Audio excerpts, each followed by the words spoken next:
Welcome to EKTV.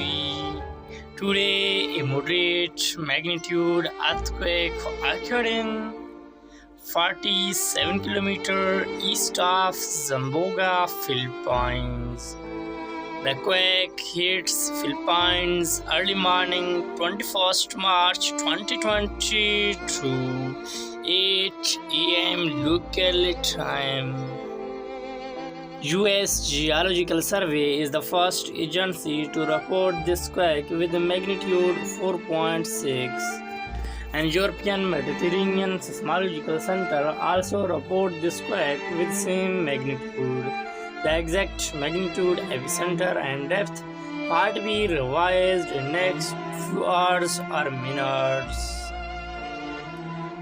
If you like our videos, then please subscribe EKTV.